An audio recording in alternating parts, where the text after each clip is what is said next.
Welcome back to codingcat.dev, where we give you cats the freshest dose of dev snacks. Here is Alex Patterson and Brittany Postma.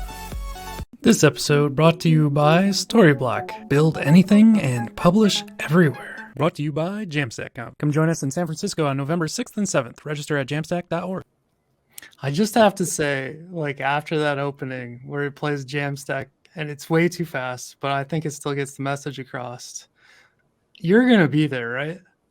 I am going to be at Jamstack Conf. Okay, because I feel like I'm not going to represent, and it's just bad because I can't make it out there that quick. So anyways, go to Jamstack. I will definitely be there. And yes, come and hang out and meet all the people. All the people. Alex. Everybody's going. So everybody, I don't know. Is Patek coming to Jamstack? That's what I was going to ask. Yeah. I would love to. They had a very, very good video like this with the jam and yes, it's so amazing, the production that they have. I don't know the production team they have, but maybe someone could tell us that works at Netlify. Tell you who works at Netlify. Yeah, that works I want to know who Adam Hall is one of the ones that does a lot of the video editing. He's amazing. Is he on Netlify staff? Yes. Wow. So Salma did the music for FYI Fridays, and then Adam stitches together all of those videos for us. Does any intro, outro stuff we need. Nice. That's really cool. And then the whole design team is just ridiculous, but yeah. Okay, so we're not here to talk about Jamstack, even though kind of are, since we're Jamstacking. As you can tell, we have a guest with us. I've been told I can call him either Patek or Matias. So we'll see. We'll see how that goes. Can you solve the debate? Is it Matias or Matias, or how do we say it? I'm Argentinian, so it's Matias. Matias. Okay. Matias. So it always matters where they're from too. Yeah. Yeah. Tricky. There's here in Hungary. Yeah, I live in Hungary, and here it's Matias. Whoa. So Matias is also the CEO of Netlify, but his is Matias and you're Matias. And so I think it really does. It matters. The spelling's the exact same.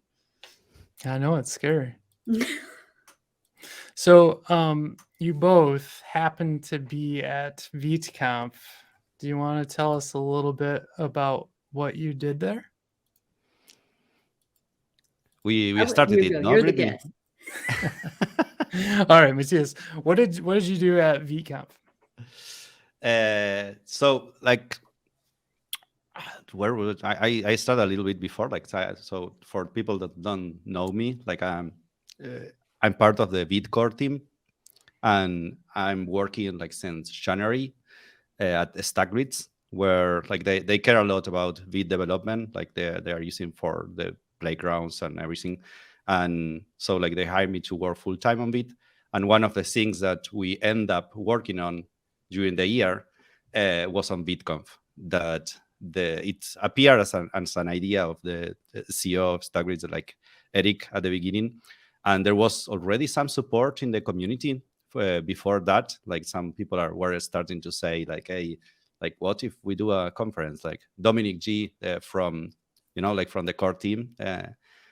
I think he was the first one that bubbled up the subject. But at that point, it was a conference.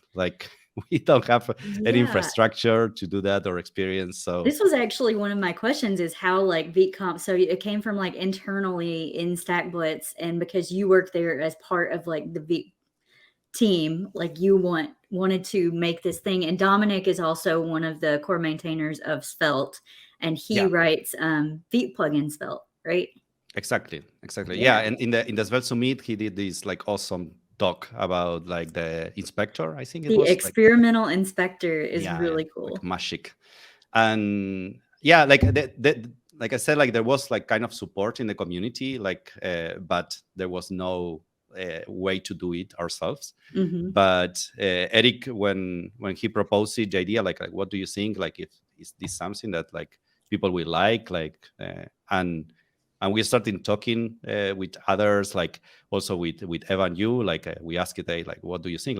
If we do a conference, in the last podcast that we were on with him, he actually said that at the beginning, he said like a conference about Vite, and like at this point of Vite life, like maybe like is there enough, like projects or interest?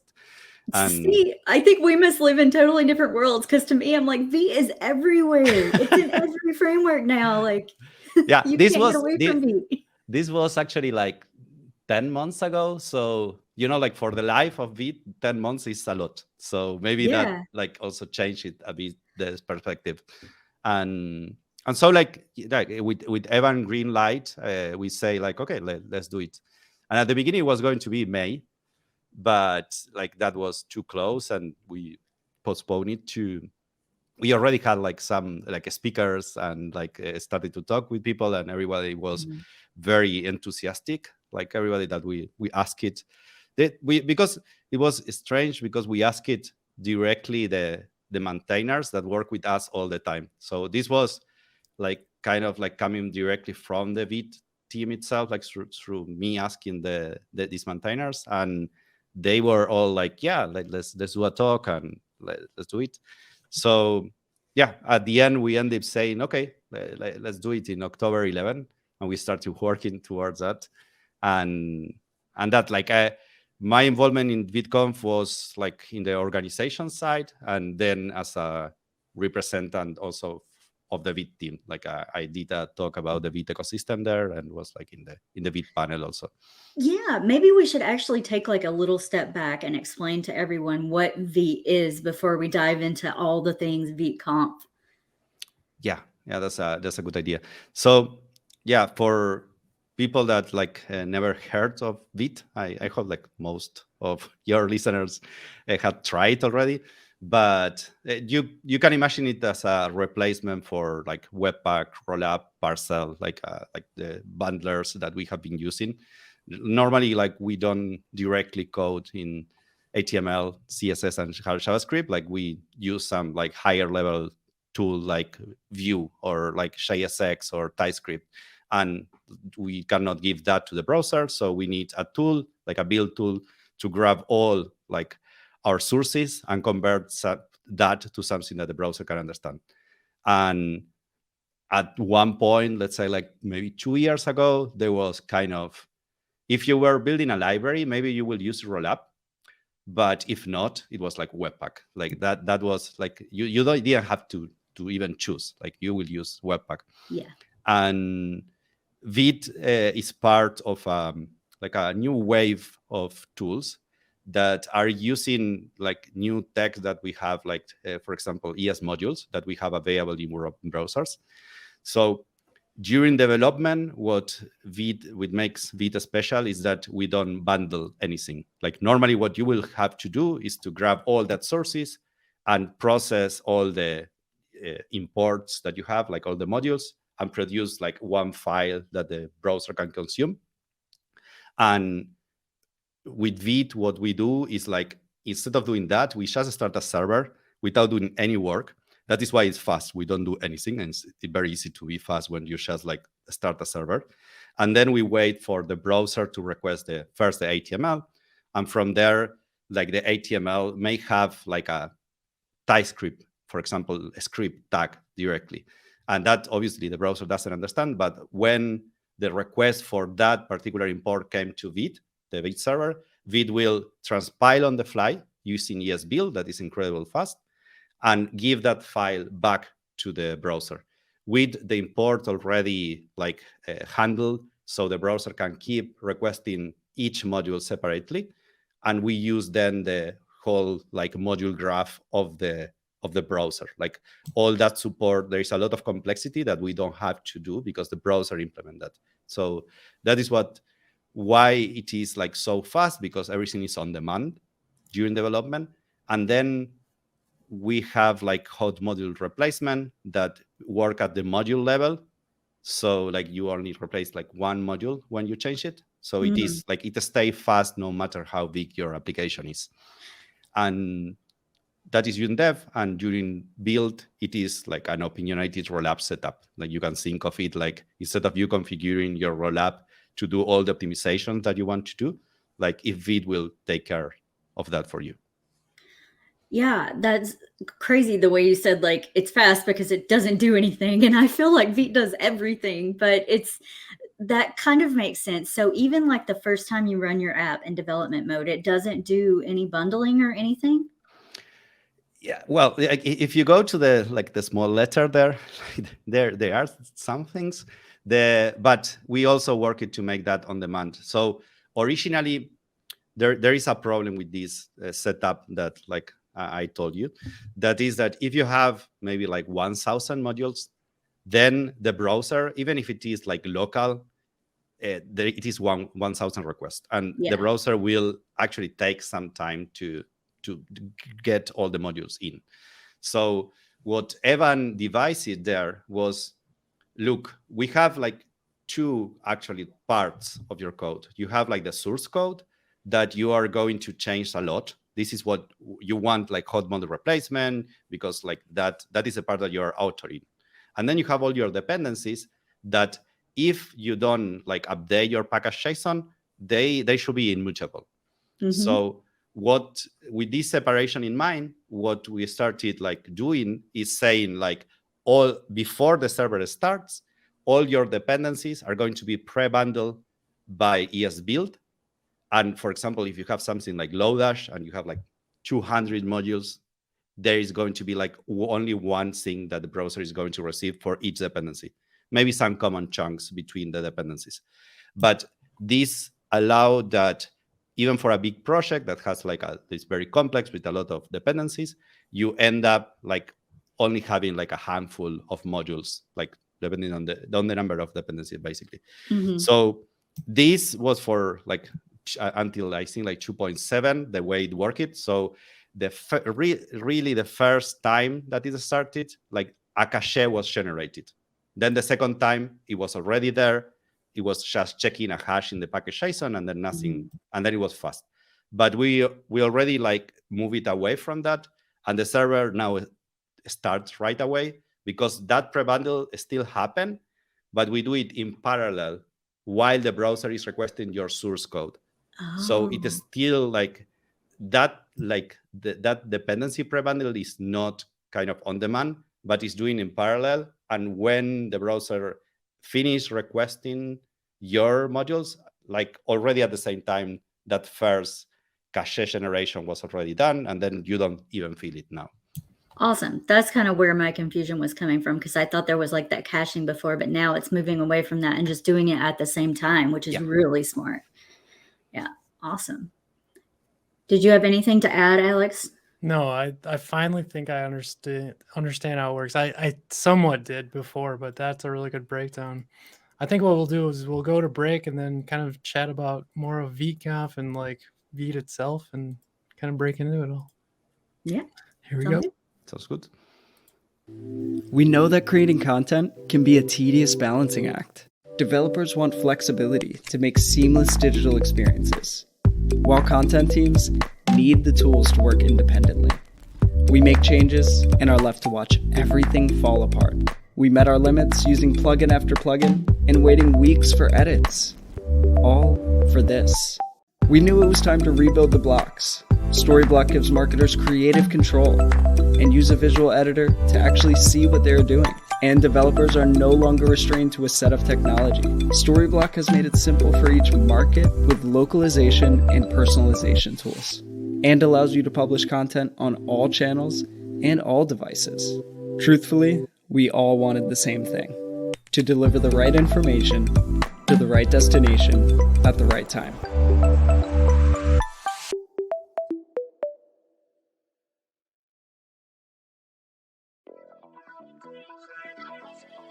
Jamstack Conf is back in person, and we are going all out. Come meet the people who are building the future of web development, from the minds behind Dino and Netlify to the open source builders working on Astro, Solid, Eleventy, Angular, and more. Ask questions about what's coming to the modern web directly to the people building it. Hang out with fellow web devs and have fun connecting to the community in a gorgeous rooftop setting. Taking place November 7th and 8th in the heart of San Francisco, Jamstack Conf is a celebration of web development that includes more than 30 speakers, 40 booths, and hundreds of developers, and a few more surprises. Don't miss out and get your ticket or check out the agenda now on jamstack.org/conf. We can't wait to see you there.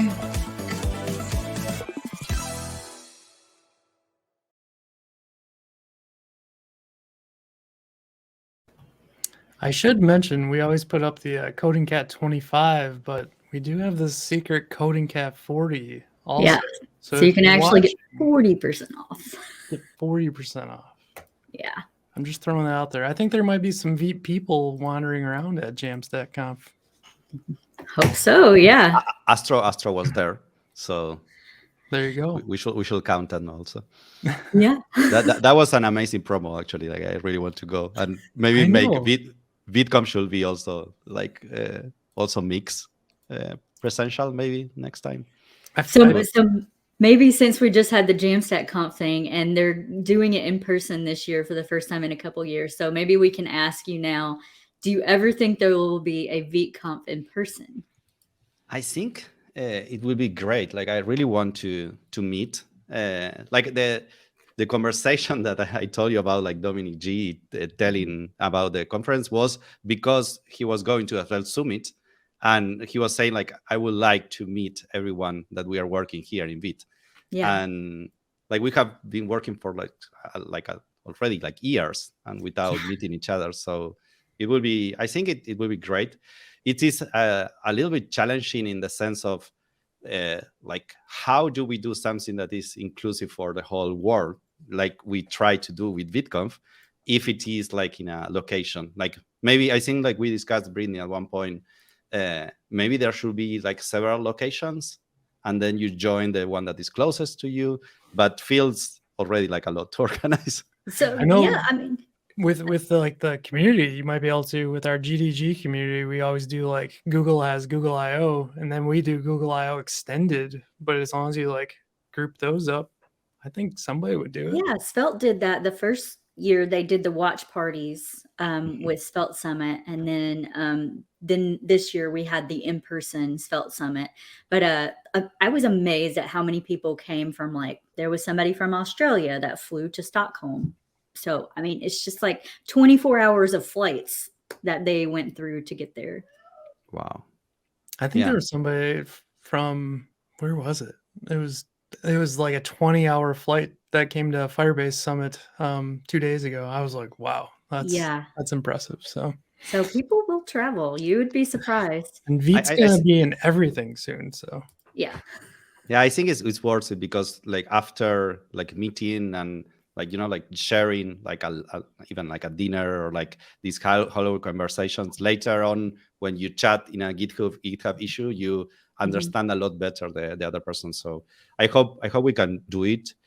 And like it, in part, a lot of the way we work it to generate the space in ViteConf was to think on like how we can, like, since it is like online only, like how we can still have that whole way between ourselves, like, and share a lot more, and like not only being watch the talks, you know. So this was kind of like an important part of the how it was generated. And it was a weird format. I haven't seen it yet, like, because it was 24 hours with 12 hours of content that we had, but then we repeated.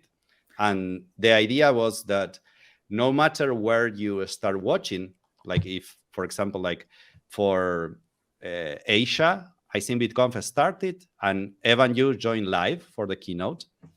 And then he went to sleep and then wake up, join live for the last Vite panel with the Vite team.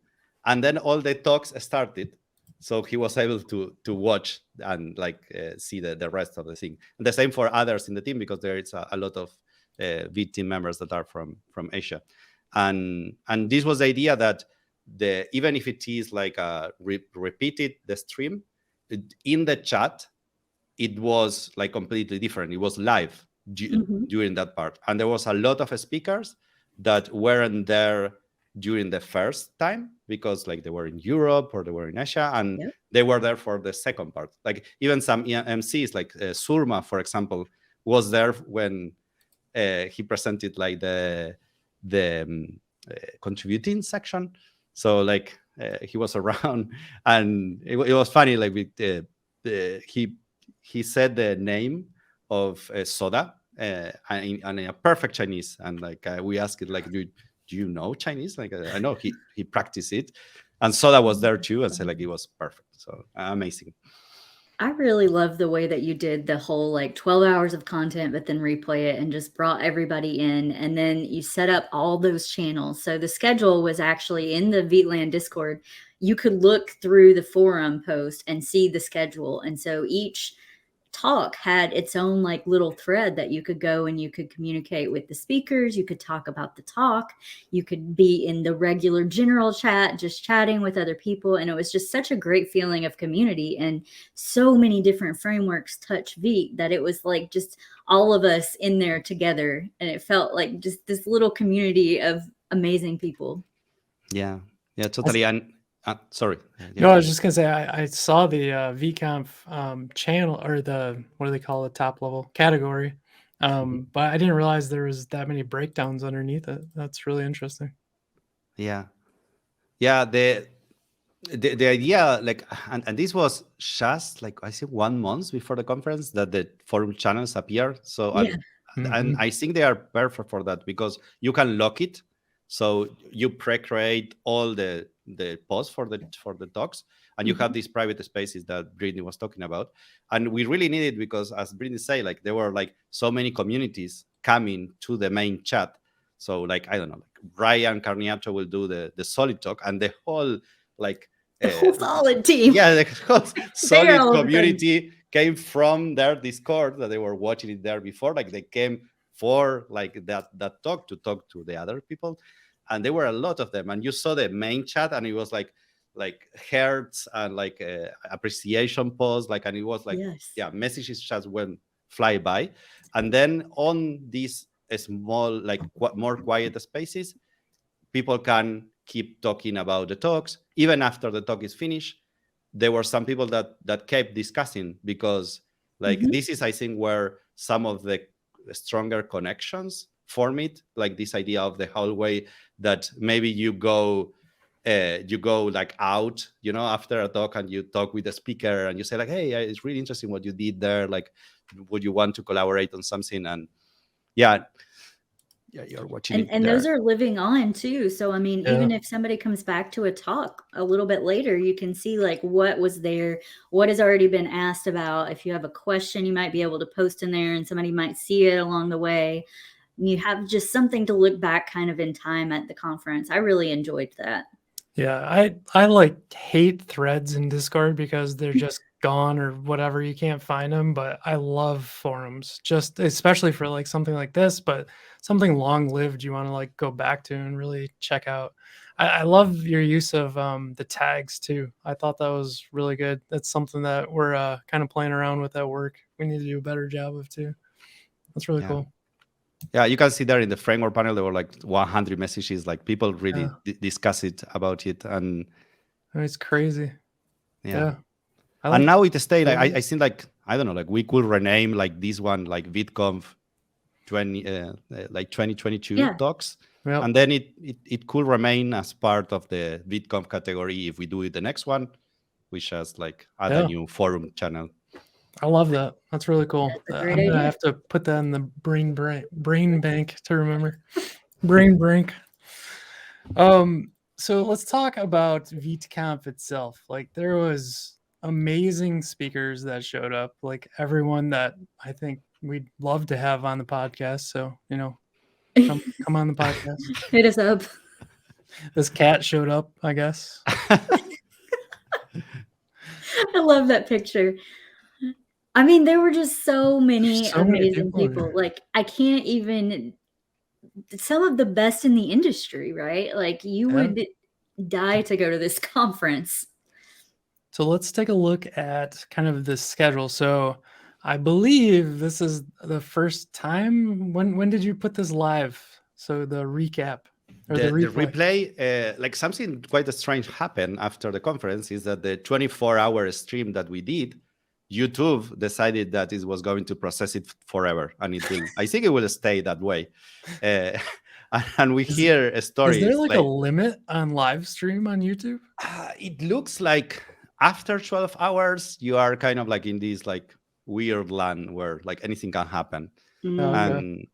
And it's not that we didn't have the content, but like normally you do this live stream and you want the same link, like, and keep that and it's kind of like immediately available after. Like yeah.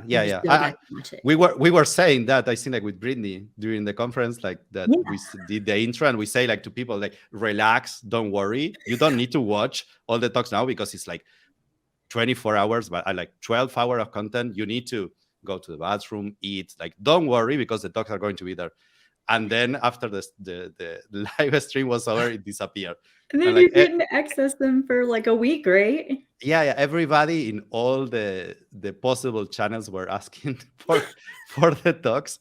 And at one point we say like, okay, like this is not going to process. Like, let's just upload a new, because we had all the content. Like we had the Thank first goodness. Yeah.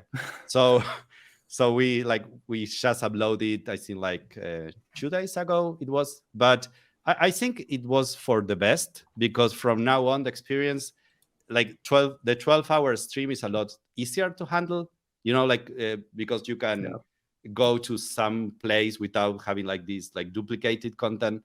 And it allowed us also to spend more time on making a player for the replay that kind of has a vibe of what it was during the live stream.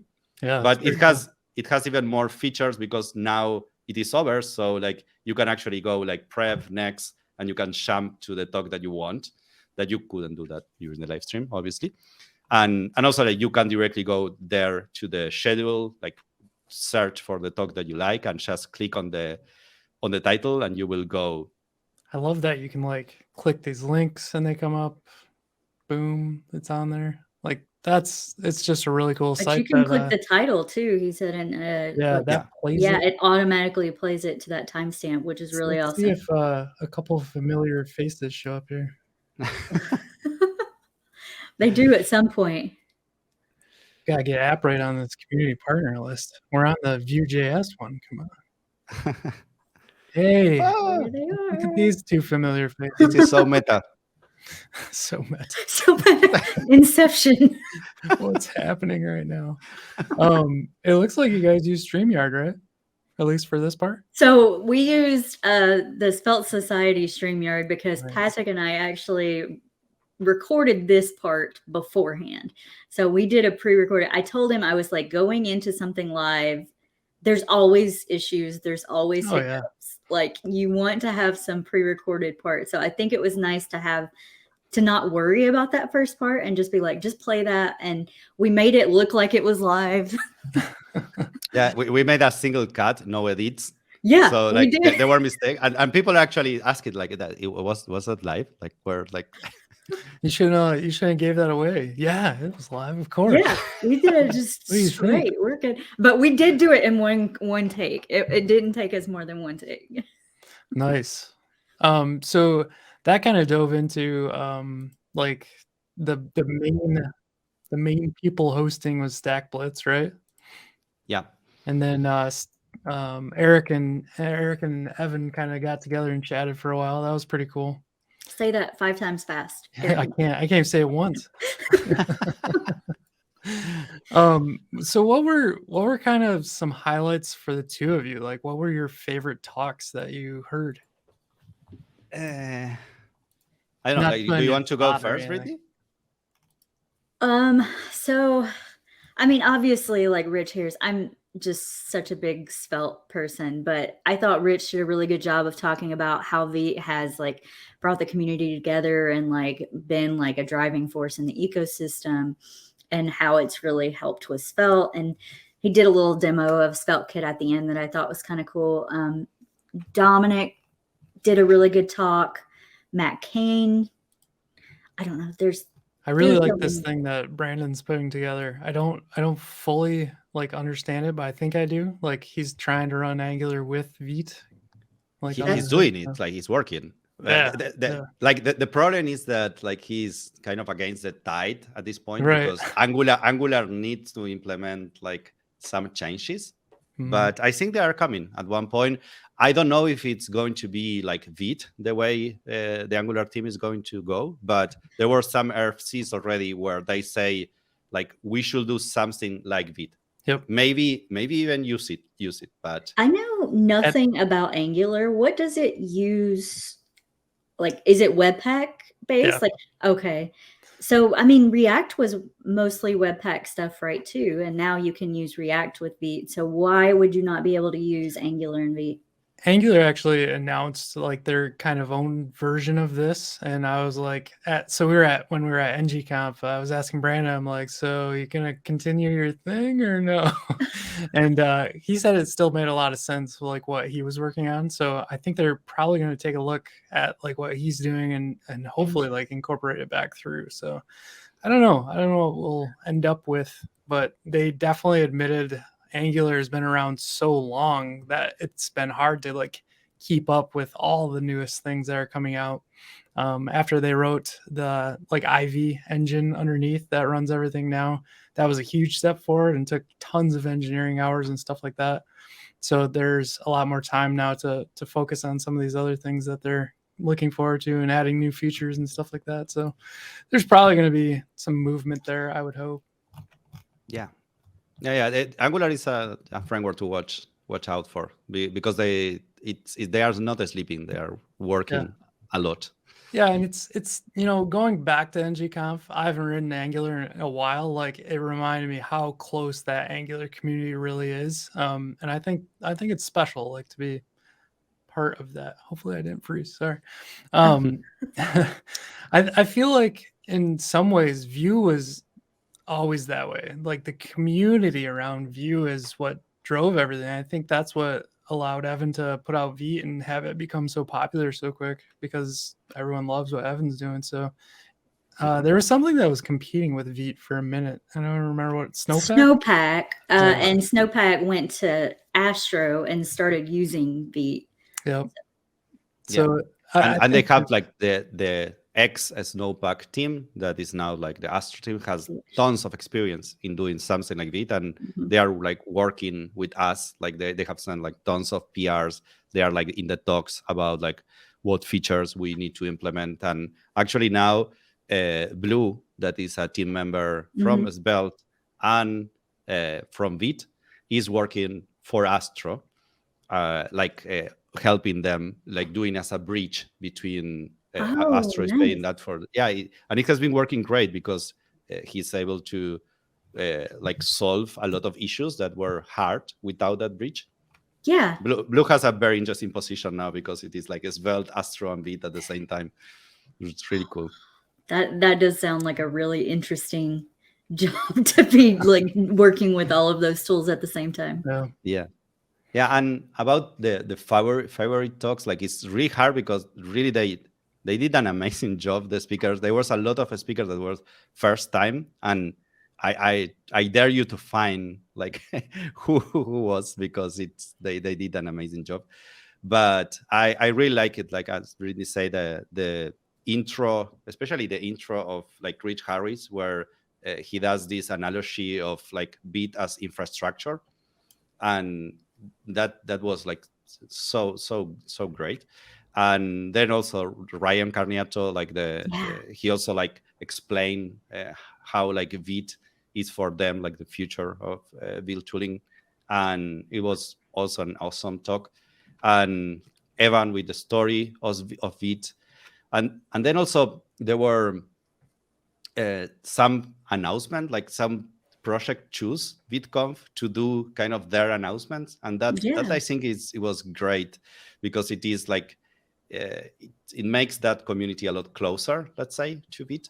For example, one very important is that we started the conference, and when we went live, there was like Lucas from Rollup released Rollup 3. Yep. Yeah, and this is like the first mayor in like maybe 3 years, or I don't know, like a lot of time they were working on it. Yeah, and Rollup is a very important part of Vite, like a huge part of what make Vite possible, and Mhm. that I don't know, it's a strong sign, like of how close the two communities now are working together. Yeah. We started lately, maybe like a few months ago, to collaborate even like closer with Lucas. Like he's has implemented like some extensions for the Rollup plugin API that were Vite only, to try to like merge the two plugins API and like avoid like diversion, like and having like only one plugin ecosystem. So it is like that was great. That would be really nice. Storyblok also. I was gonna say, did Storyblok announce something? Yeah. The like Ian, that is the he's working on the builder, like it's called like Vite builder. So he has been working with other maintainers doing that for a while, and they choose ViteConf also to make the announcement that in Storyblok 7.0, Webpack is not longer going to be needed if your project uses Vite. That this is huge. Because, it is very huge, because if you Yeah. ever used Storyblok before with Webpack and tried to use it with a Vite project, it was not fun. Yeah, like the config also, that you have like to configure like kind of like Yeah, you had twice, two configuration files, and and then like it is like instead of just starting, like then Webpack has to Yep. bundle the application, and then it started the Vite part for your story. So it was not the right experience for a Vite app, and they really like work it a lot. And in 7.0, how it's going to work is that they keep using Webpack in their project, but they are going to pre-bundle the application. So the application is already like it doesn't need any more Webpack because it's already done, let's say. Nice. And what you install is that application that is already done. And they had a problem because like the add-ons, they still need to compile them on the fly, because they like that part cannot be pre-bundled. But they use ESBuild for the add-ons. That is incredibly fast. Yes. So basically you have like an application that is already done, so it starts right away. ESBuild for the add-ons, that if you have like a few, ESBuild is extremely fast, you don't even feel it. And then Vite server starts right away. So it's much amazing. better experience. Yeah, and the config, if you use Vite, then it will pick up your Vite config and that's it. Automatically, which is incredible. It's incredible, and it's going to be huge for like this story kind of like sub ecosystem that is appearing, because like this Storyblok using Webpack give birth to some Vite native options. Like we had talks there from Histoire and from like Ladle, and like there were like other options that were appearing. There were like Vite first. Isn't there like a ViteBook too? There was a ViteBook but now they rebranded, and it's more like a framework, and it's called like Vessel. I think it's Vessel. So, but there was a ViteBook. That's kind of like the obvious name, no? Like it's a good name. But I like that this option. Like at one point they were competing at kind of at the speed level. It's kind of like saying like, like we are faster because we all use Vite only. But now they are mature enough that it's not that a Storyblok announcing this is going to kill them. Like they have differentiated them in feature wise. So I think like we are going to see more options. And Storyblok made a good decision also with like making the stories format kind of like a standard. So these other options can also like pick They that. kind of follow along with that stories pattern. Yeah, exactly. So that was huge. And and then StackBlitz announced something. Oh, I thought we were going to perfect pick that. I know, but do you want to, like, we were talking about announcements that happened. I thought I wouldn't like let it slide. Maybe we should just throw it out there now. What do you think? Yeah. They have been working for like 3 years, so it's kind of like this has been in the works for 3 years. Yeah, because it's kind of like the culmination of like a lot of things they have announced in the past, but they were working in this particular part for like all this year. And they choose at one point, they say like, okay, let's use ViteConf to announce it. And the idea is that you are going to have in if you install an app in your repository, you're going to have in each issue, a comment is going to appear that if somebody will share a reproduction for that issue, there is a fix this issue button. You click it and you go to like a VS Code experience where you have not only the reproduction, but also the project you are debugging already connected with a PNPM override. You know, like normally you will get the reproduction, like have the project locally, do a PNPM override to connect the two, and then you can start debugging. All these will be like instant. And then you can change, for example, you can change Vite and you can run the reproduction and see if it works. You do the PR directly with you can do it with the PR extension because extensions work now. PNPM work, Git works, like everything kind of like works in the browser now, like your local. And then when you go to the PR, you're going to get a button that say review PR. And there is the same, like you press it and you get the reproduction and you get Vite, for example, if this is in Vite, and you can, let's say, like debug it and check that the fix really fix it, the reproduction. You're in your projects? Yeah, I was trying to see how to jump into code flow. I'm in the beta. Yeah, one way is like, choose one of the repo that is there, like the Astro docs, for example, or the Storyblok docs.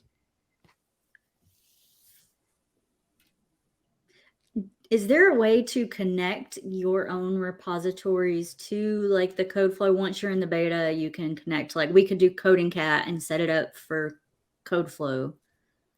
Yeah. Normally what you will do is like the easiest way to get into this flow is to install this application in your repo. And then you will not get from storyblok.com there, but you will get directly from your issues. Like when someone reports, you're going to be able to fix it from there, let's say. And also, I think I installed it in here. So theoretically, when we go to issues for like Coding Cat, it would be in here.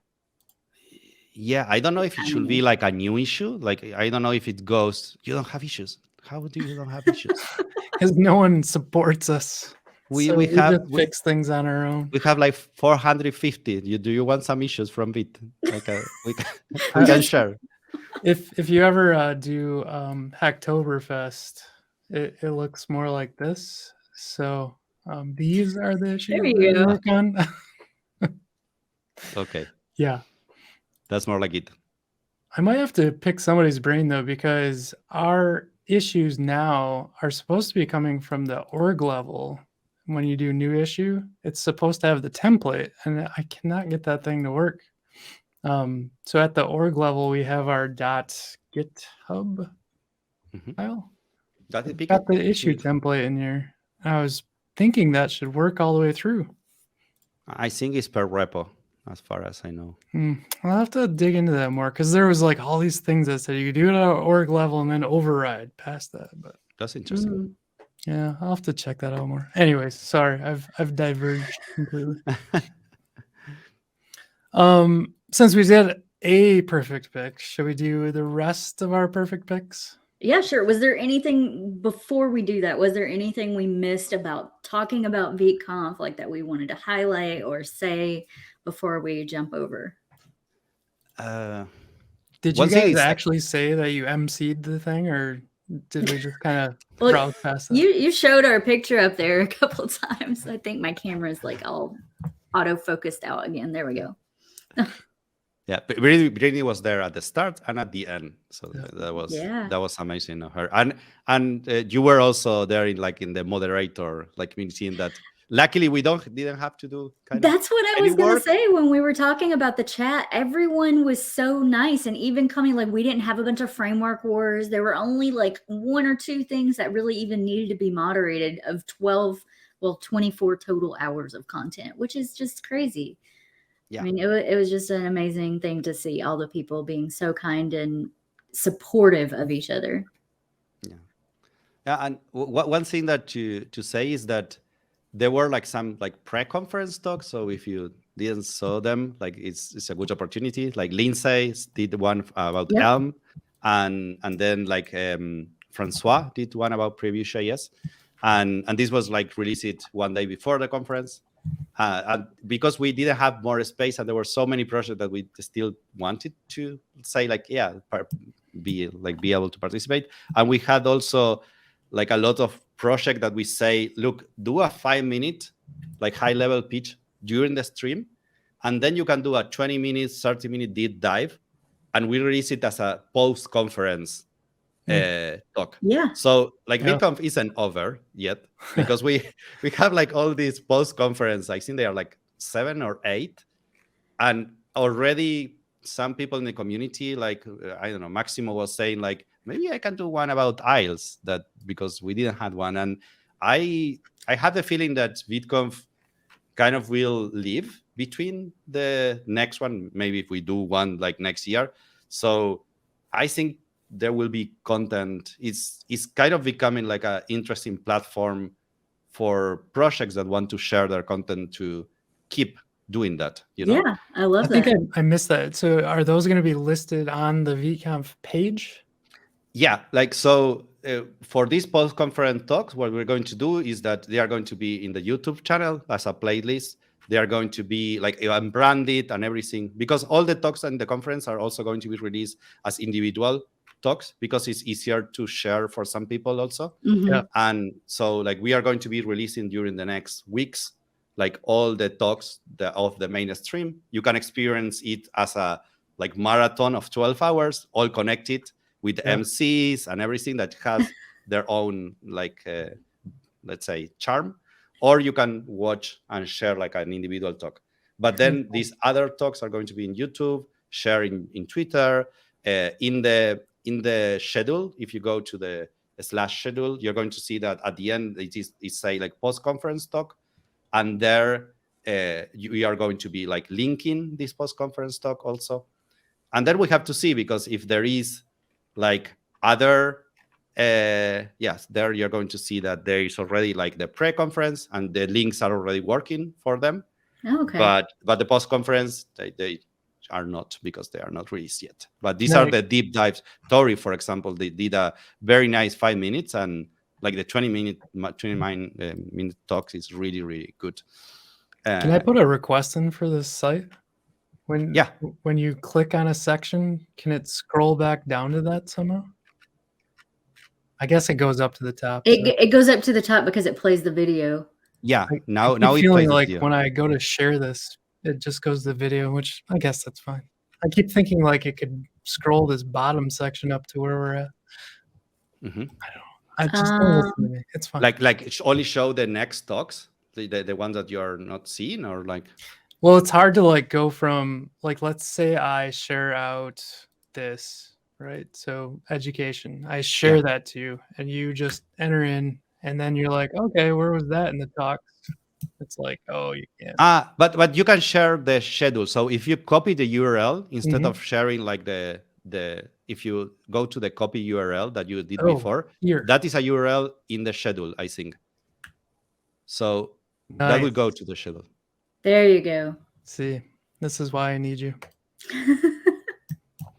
Just like the copy URL could be anything. So like it's not your fault.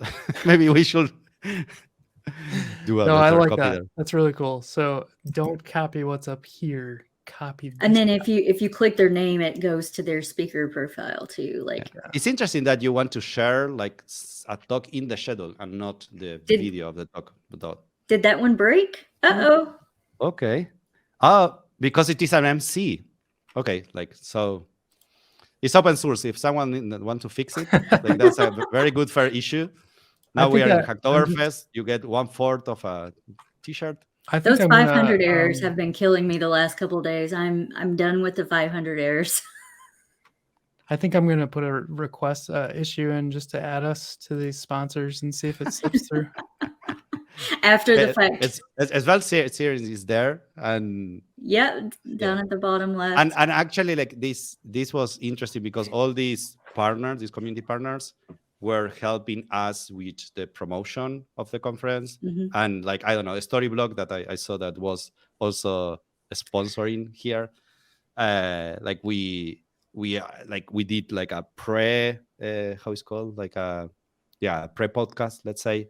Mm-hmm. And yeah, like it was great also to have the support from like a wide range of like not only project that's what I was gonna companies, say. also. Like it's not just so framework specific or like backend specific. Like you have everything in here. It very much reminds me of components. Jamstack, and I've been trying to tell them, like, I'm like, this was done so well with like these community partners, and like you did the badges where you could theme it with the community partners, and everything just kind of brought the community together. And I loved all of the ideas that you had; they were amazing. Yeah, it was fantastic. You should check, like, do you have, Alex, your ticket there or not? Like, if you press. I cleared my cache to get it to reset. Let me see if I can I just re-enter my email? Because that was really nice also, the theme picker that Brittany say, like there were so many framework at the end, like the UI was starting to like break with all the icons. All the different things that were going.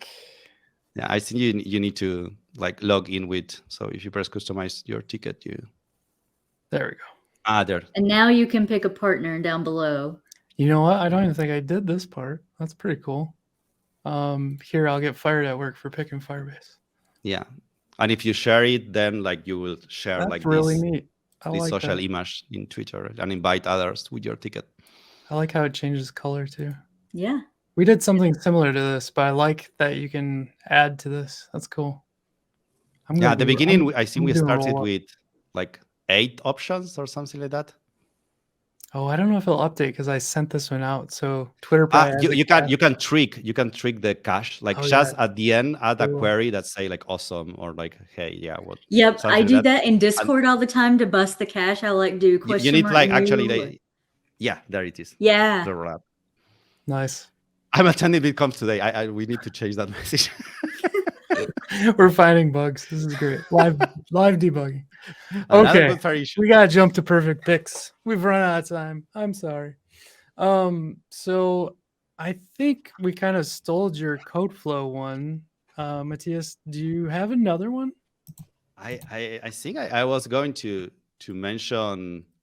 I think I was going to mention a Storyblok 7, but that's right. And then roll up. I was thinking, so like we talked about a lot of things, but then I will talk about Deno because we didn't say anything about that, but they did in 5 minutes and like an amazing talk. They just before the conference finished like proper support for Vite, and so you can now not only like run an application that was created by Vite in Deno, but you can run the Vite server in Deno right now.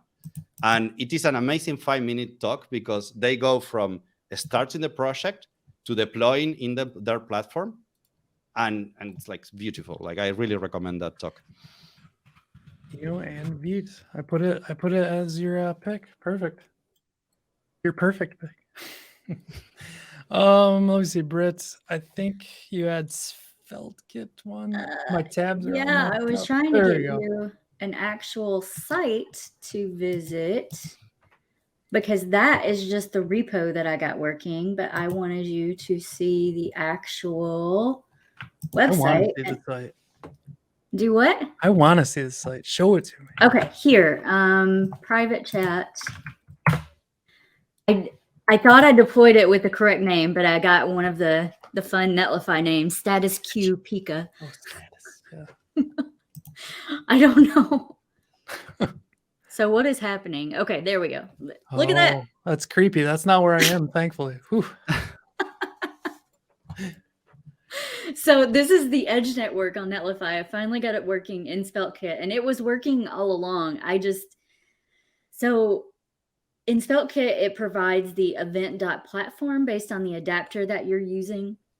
And that's an object with a context object. And you can't just send the context object from the server to the client. And I didn't realize that. So I was trying to read the entire context object. But if you break it down and you go into the things, you can actually like get access to the Deno edge function stuff in SvelteKit's endpoints, which is pretty cool. Yeah, that is really neat. And then the repo for this is out here. There, yeah. Okay. And if you went into src routes edge, the server file, you could see the code behind that, the server one. Yep. And then that's the entire context object below that you can access all of those things. Nice. Nice. That's cool. Yep. Your second pick. The second pick, another Netlify one. I'm like all markety today, but I'm really excited about these things because I'm working with the workflow pillar now, and this is one of the latest things that they released. And so PMPM works out of the box with Netlify now. It's been a little hacky and like you've had to do some workarounds to get it to work in the past, but that is no longer the case, and it is available for use for everyone. Nice. That's really cool. Yeah. My first pick, I have a couple picks that have been on my list for a while, and I cleaned up my list so they're a little more relevant. But so this, some people might have heard about already, but Cloudflare Stream is on my list for on-demand video streaming. So I've done some AWS Amplify tutorials for the streaming video and things like that. This is super cheap from what I can tell comparatively. So the cool part, if you haven't done this before, like it'll encode and put out HLS on-demand videos for live streaming. And it has this too. So you can do that, you know how I'm always talking about on StreamYard, you can point it at places? We could actually point this out and it would go everywhere too.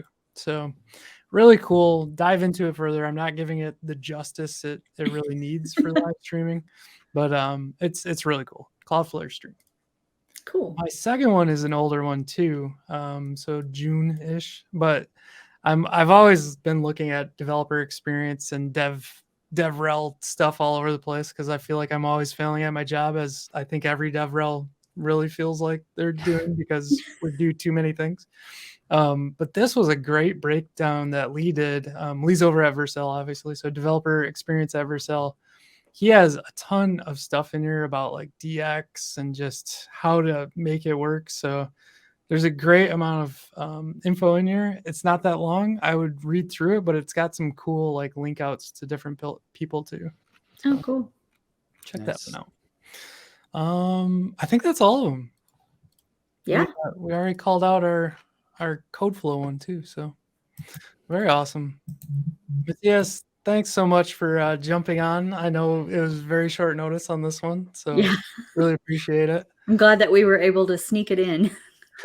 I feel like this must be like the first coverage after ViteConf, no? Yeah. So I think so, yeah. I slept like this week, and then like now I appear here. I cannot believe how long you stayed up. It was crazy. It'd take me a month to recover after a 24-hour deal like that. It was worth it. It was really, really nice. That's awesome. I love what's going on with Vite, and keep up the great work on the core stuff too. Yeah. Thank you so much for Cool. coming on. Thanks a lot for the invite. It was really nice chat. Take care.